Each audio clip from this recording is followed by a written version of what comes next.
Get ready for the dictation in 3, 2, 1, start.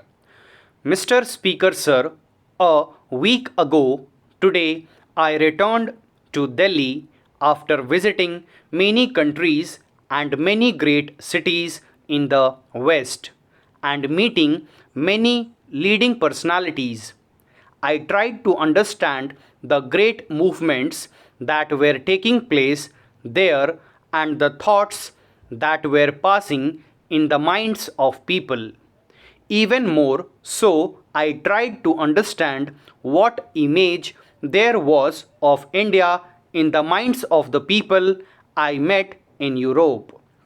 Even as I watched something of the stuff of history being made in Europe, I wanted to know how far the history we might be making here was reflected in the minds of the European people.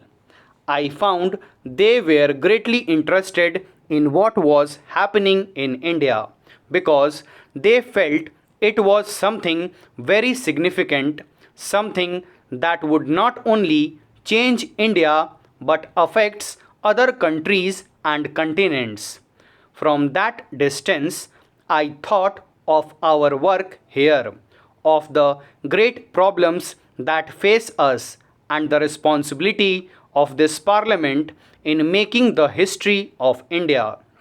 Another thought that struck me as I traveled from country to country was how the old frontiers gradually had less and less meaning. Within an hour or two, I traveled from the capital of one great country to the capital of another. It seemed to me that despite the many unsolved problems and conflicts, the idea of national frontiers had become less and less important in the modern scheme of things. I mention this because here we are considering with great heat and passion not the frontiers of nations but the borders inside the nation between two states or provinces. If the frontiers of nations have become relatively less important than they were, and if in the course of a few years they may almost be ignored for many matters, how much less important are these problems of state boundaries which we are considering? I do not wish to underrate their importance, but I do wish this House to consider the question in proper perspective. We are apt to lose that perspective in the heat of the debate. I know that this question and this bill and its provisions have moved people strongly and deeply, and that even now there is a great deal of feeling about them. I do not suppose that the most ideal of solutions could possibly have been pleasing to all one parts of the dispute. So far I am concerned, it is of no great significance to us what part of India goes into which state boundary. We must, of course, decide which course is more desirable, but in the ultimate analysis, it does not make much difference from the government's point of view where one little part goes. I do not deny that it has a certain importance from the individual's or the state's point of view, but it has none from the national point of view. The Government of India has approached this question objectively and without any particular desire to impose its decisions. We have been told that we did not go through the proper procedures of consultation and decision. But I think any person who knows what has happened in the last 6, 7, or 8 months in this country will agree that the amount of consultation and discussion that we have had about this matter is without parallel.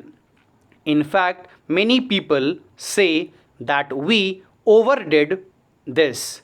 It would have been much simpler if we had not tried to consult hundreds of thousands of persons in this process and thereby perhaps added to the confusion. However, it is a fact that this question has roused people. But I want this house in the first place to look at this question in proper perspective, lest we should get lost in the passion of the moment. Secondly, to realize that however important these borders might be, they are after all administrative divisions inside the country. And thirdly, to remember that whatever we may decide today, nobody prevents us from making any variation subsequently. Nobody wants to change things every day. At the same time, nothing is final in the sense that it cannot be changed in the future.